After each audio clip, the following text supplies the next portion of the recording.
Kelly, hello. Good morning. How are ya? I am incredible. How are you? I was just saying, I'm looking at everything you got going on in the background and good vibes for sure.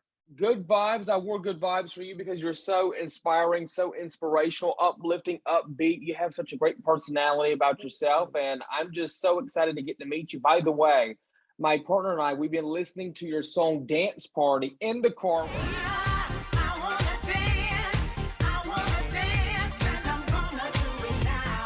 What was the inspiration behind writing the track? The pandemic. Yeah, The pandemic. COVID. Yeah, I was tired of crying. We were losing so many people and we couldn't get away from it. It was in our faces. And it wasn't just a US problem, it was a global problem. Everybody was living the same thing. And I was like, we need like kids are smart, right? When they want Right. to feel better, they have a dance party. Why can Hmm. we as adults not choose to just have, but you know what? Shut everything else out, shut off your devices, turn on some music and have a dance party. And I did that. I found Absolutely. myself having to do that a lot, in the Yeah. first like year plus of the pandemic, Hmm. that and me being intentional about what I watched on television. And I went back and found old episodes of like Martin and In Living Color and I mean, all kinds of stuff on YouTube and intentionally shoved happiness and laughter into my space. And I was like, well, Hmm. where do you fit in this? And that's how Dance Party came to be. It's like, I want to dance. I want to dance and I want to do it now. I want, Yes. yeah. I love it. Oh my goodness. If virtual could do it, I would have you sing it for us right now. It's just such an upbeat song. I have not heard such a great song like that in a very long time. Thank So when you. I I came appreciate across that. your song, I was like, this is just great. We need this in the country right now because so many people are hurting, Yes. tough times. We're now in inflation. Everyone Yes. is trying to save money. Some Yes. people are running out of money, because Yes. of everything as far as the prices at the gas station, but also at the supermarket stores. But, Yeah. as we were talking about COVID, you were actually vocal about contracting COVID-19. I did not know this until I found out from an interview that you did. And I Yes. think Lunel interviewed you. Was it Lunel that It was interviewed you? Lunel, yes, my very I good love friend. Lunel. It's, she was a safe place for me so that I could tell and know that my story would be told properly, Absolutely. accurately, and in my own words. I had a deadly case of COVID. I had COVID and COVID pneumonia. And Yeah, I had you lost, you said you died, didn't you? And then you came I back? did, my heart did stop, and the Oh. doctors were able to bring me back. I had lost 100% capacity in my left lung, 90% capacity of my right lung. I Mhm. was still actively on oxygen just this past October. And Mhm. so a lot of hard work and a lot of prayer and a lot of people praying for me around the country and around the world. And I came off of oxygen in October, and I tell Mm. everybody I was singing the national anthem at a Clippers game in December. Wow, So God's good. yeah. Look at you go, and you're back, and you're better than ever. I mean, Yes. that frightened me when I heard that. I was like, "Oh my God, hold on, wait now. COVID's not going to take out Kelly Price, okay? No, Because no, no, no, Kelly no, no. Price is here for a reason." And you know what? I just love that you spread such good vibes. You have such a great light about yourself. How did you get this bright personality of just having the mobility to make others feel good and to be the light in someone else's dark cloud? I wanted to be what I wanted to see. I wanted Mm. to be the thing that I don't, we don't, you can run into, sometimes you just look and you're like, why are people so mad? But then you think about it and you're like, why are they mad?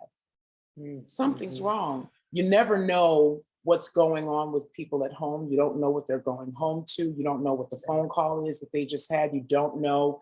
You don't know. You don't know what their past is. You don't know what they could be living through. You don't know if they've got food at home. You don't know. You know what I mean? We just don't know. And so extension of grace sometimes, even when people aren't the nicest, and take a Mhm. moment and just say, you know what, maybe they're having a bad day today, and just to on purpose be the kind of person that I want people to be to me, to treat other Mhm. people the way I want them to treat me. To, if I'm having a bad day and I perhaps come off a little snappy because I'm thinking about what I'm dealing with as opposed to being present where I am, hopefully someone will stop and say, maybe she's having a bad day today, instead of reacting and saying like, you know what, Kelly Price the bitch.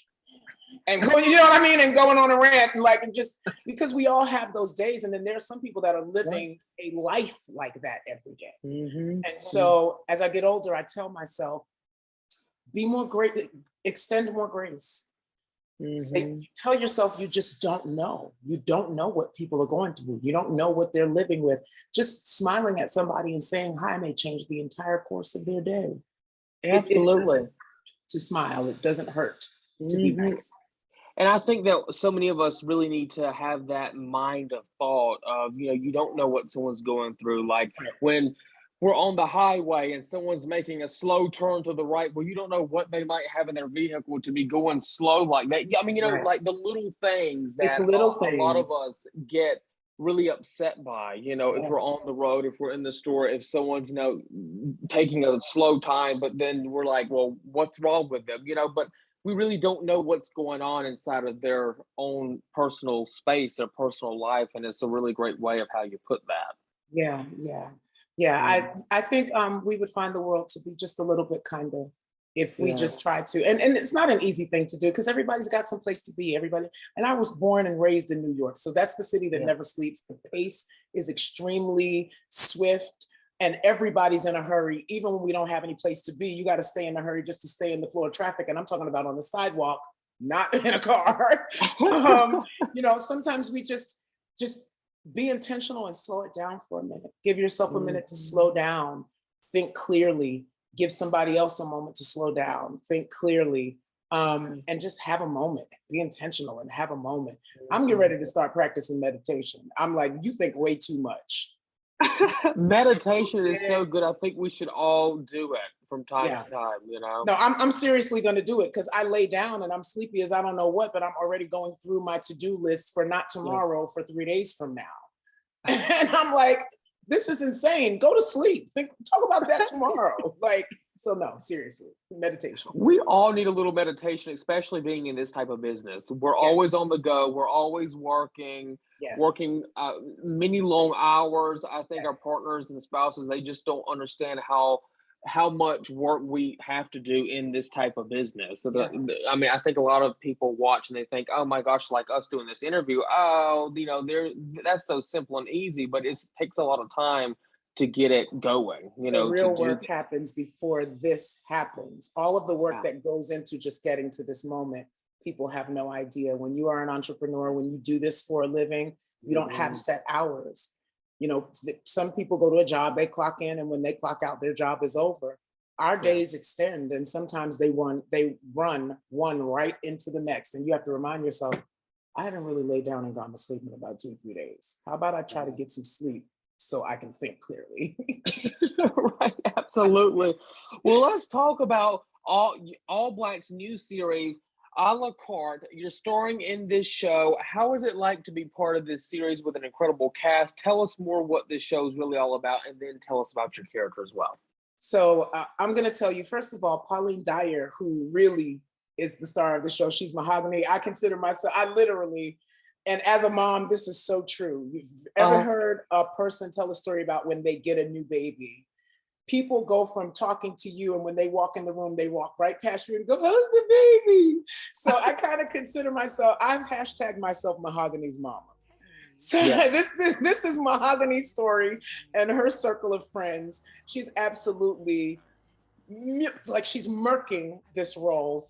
This is a dramedy. It is about millennials in LA and like the complications of being a millennial, dating, living in LA, trying to figure it all out. You know, what kind of relationship do I want to have? And it might not look like my parents or my grandparents or my aunties and my uncle, but this is me, this is my life. And I want it a certain way, or maybe the model that I had that I'm thinking I'm supposed to have, it's a lot. And then they have their careers. And so it's really interesting and fun to watch them navigate through life and try to figure it out. They're brilliant business people. They're all doing their thing in terms of careers, but we're watching them have meltdowns in the area of what they like, of love and what to do with their heart and how to, you know, have a relationship and trying to pit what's out there now versus what has been in generations before. And that doesn't Mhm. necessarily work because it's not generations before. You got to try to figure out what is going on now and how you fit Mhm. inside that scenario and create your own thing that makes sense for you. And it's funny because watching them figure it out, the Yeah. meltdown moments are everything. When they sit and they decide, you know what, I'm over it. We need us time. So the group of friends, they get together. We're gonna take shots. We're gonna smoke a blunt. And then they get to like having their moments where they're going off about the one that they were with or the ex or what they want to get. It's wonderful, but it's real. We get a Mhm. bird's eye view through a la carte of the mind. We get to watch young Black millennials unpack Yeah. living in a city like Los Angeles and trying to figure out what the actual Yeah. What is happening? What's going on out there? yeah, yeah. And by the way, just to let our audience know, you play Lyric Rose. Can you see similarity between your character in your own personal life to the character that you play on screen? Yes, I have millennial children. Yeah. And so at the end of the day, when I'm watching the episode. So I hate like going week to week. I'm so impatient. So I waited and I binged everything. And so we're leading up to now the season finale. Yeah. So when the season finale comes out tomorrow, I'll be able to watch it. But I watched everything together at one time. And I'm literally looking and I'm going, okay, so that's what these kids is out here doing. This is what my nieces and nephews and children and their friends, this is what they're all doing. It's like, okay. But you get a chance to see them work through it as well. I think, Yeah. we all know, whether it was our parents or the generations before us, every generation, what was it? The boomers, their parents Yes. hated their music, hated their hair, hated their clothes. Then you had the generation behind them. Their parents hated their music, hated their hair, hated their clothes. Like, you Mhm. could never make any right decisions. Generation X could never make Yeah. any right decisions. And so now we have, this generation and we're looking at them. It's not that they can never make any right decisions. They're doing what every generation before them has done. They're trying to figure it out. And we get to Mhm. watch it and we get to laugh with them. We also get to cry with them. I mean, it's a Yeah. dramedy. So you get drama, but I think the drama is even funny. Absolutely. Kelly Price, this has been so great to get to speak with you. So Thank nice you. to virtually meet you. Same Congratulations here. on A La Carte. Thank you. Season one is phenomenal. You guys, if you haven't watched the series, you can always catch up on All Black, the streaming service. That's what I like about this streaming service, and I like it's focused on Black culture, and we need Yes. more TV shows and movies focused on our Black community. They need our love and our support, and I give my love and support to you guys. And Thank you hopefully, so much. season two will be on the way. I'm excited, and new music for you. Yes, I'm absolutely. And excited. hopefully, it might even be on a la carte, right? That Yes, would be on a A great La thing. Carte. Oh, you know what? That's a good idea. Maybe you should get in touch with the producers There's and maybe lots you of can, music in the background. They hit the clubs a lot. yes, maybe you could be the one to release an album for the second season on A La Carte. Kelly Dijon, Price. we should talk about that. I know you're gonna see this interview. Yeah. Megan, uh, Brett, I know y'all gonna see this. Y'all hear what he's saying? Hey, you heard it first right here, on Good Vibes. Oh, Kelly, thank you so much for your time. Hopefully, we get to do this again soon when you have some Yes. new stuff coming out. And Yes. you are such a light, such a bright light. Keep your energy, keep it going, keep spreading that love out in the world. And thank you so much. Thank you. You have a wonderful rest of the day.